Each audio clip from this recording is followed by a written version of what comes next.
Compared to 20 years ago, adults are spending 50% less time outdoors.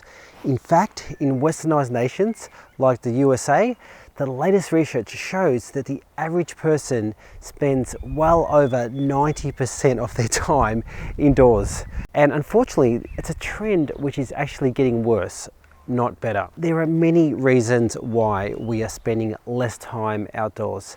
However, the biggest reason is due to an increase in screen time. In fact, the average daily time spent in front of a screen, which could be a phone, a TV, or any other form of digital media, is now 7 hours per day. Be it pay TV, social media, or simply work, one thing is clear, and that is that we are spending way too much time in front of our screens. The reality is that many of the children born in the past 20 years have been connected to a computer before a field of grass, which has resulted in a generation with minimal awareness and appreciation for the outdoors and for movement in general. Many choose to be indoors even when they have the opportunity to be outside. Luckily, I grew up in a natural setting, of which I am extremely grateful for, as I strongly believe that these early experiences have prevented me from getting sucked into the lure of the technological world. An ever-increasing population has also meant that our land sizes are decreasing and our backyards are shrinking, which also equates to less time in the outdoors, as does things like longer working hours. So, what happens when we don't spend enough time outdoors? Well, not spending enough time outdoors can result in many physical consequences, which include things like increased inflammation, which results in autoimmune disorders, inflammatory bowel disease, depression, and even cancer. Next, vitamin D deficiency, leading to things like osteoporosis, weakened immunity against bacteria/viruses, and even obesity. Next, it causes poor sleep and insomnia, and that's because not spending enough time outdoors affects your internal clock, your circadian rhythm, which affects your melatonin levels, a hormone which helps you to sleep. It also delays recovery from injury and results in increased pain. Spending less time outdoors is also bad for your lungs, and that's because indoor air is 75% high in pollutants, as well as positive ions, which are oxygen molecules with an extra electron, which have been linked to decreased sense of well-being,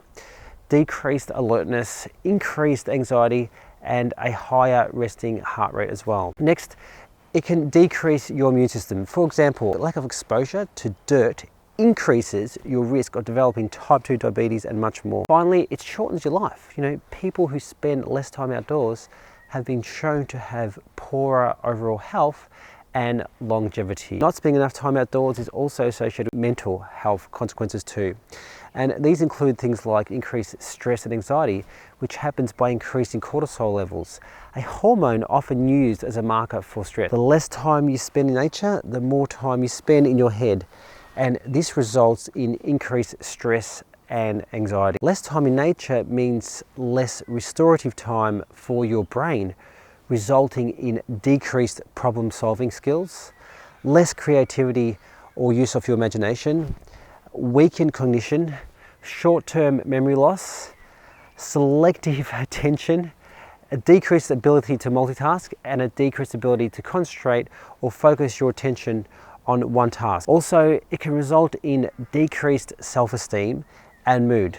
And this is because not spending enough time in nature increases activity in a key region of the brain which is associated with depression and negative self-talk. And so as you can see, not spending enough time in the outdoors is far more than just a leisure pursuit. It is an extension of who we are as human beings, and without enough of it, both our physical and our mental health and well-being greatly suffer. So now that you know why spending time outdoors is so very important, I'm just going to suggest some practical ways to help you do so. One of the best things you can do is when you wake up in the morning is to go outside and take a few deep breaths of fresh air.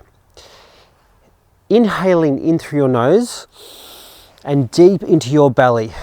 And as you inhale the fresh outside air, visualize all that nature represents for you and invite it inside of yourself.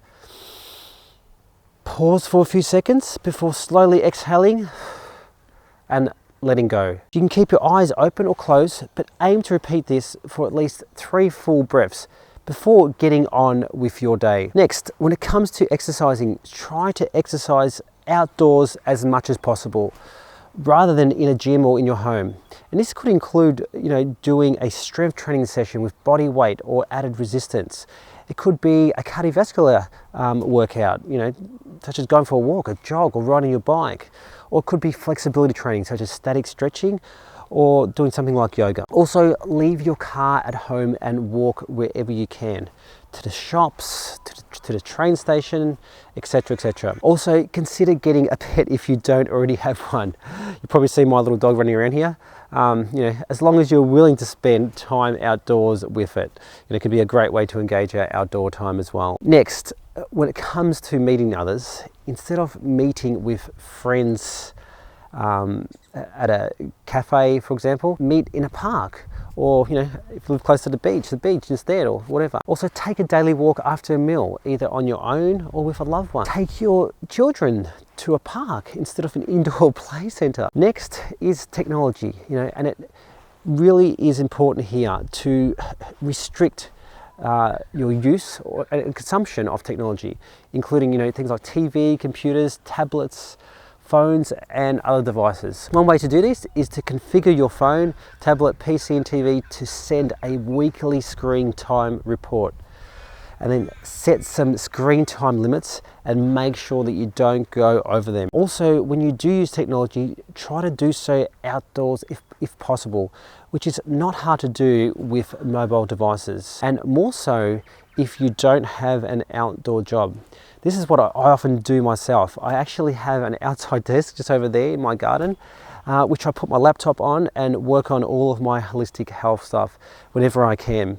And when I'm not on my laptop in my garden, I'm working in my garden, which is another great and rewarding way to spend more time outdoors too. Next, when it comes to planning holidays, maybe look at booking holidays which involve the great outdoors. Things like, camping and caravanning and bushwalking, and swimming at the beach, etc, etc. Or even implement a family hike day where you regularly explore new trails. You can go out and do that once a month. Another really great way is to bring the outdoors indoors.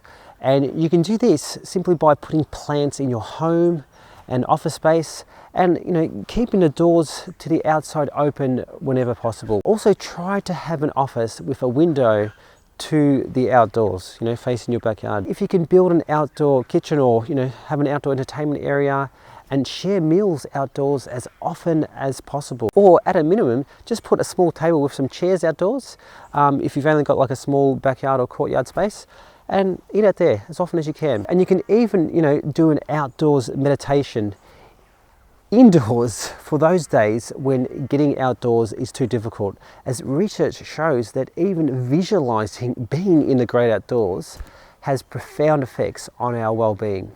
How powerful is that? Amazing. At the end of the day, we were never designed to live indoors, and that's because nature is an inherent part of who we are. This is something that Indigenous people from all parts of the world know. Spending time outdoors and in nature has the ability to transform and heal every aspect of our life. Intuitively, we know this, which is why so many of us choose holiday destinations on the coast, in the hills, or anywhere that we can retreat to nature. So how much time are you spending outdoors each week? Thanks for watching. Be sure to like, comment, share, and subscribe to learn more about the other essential attributes of staying in your best shape. And until next time, watch what you chew, do what you need to do, and always live true.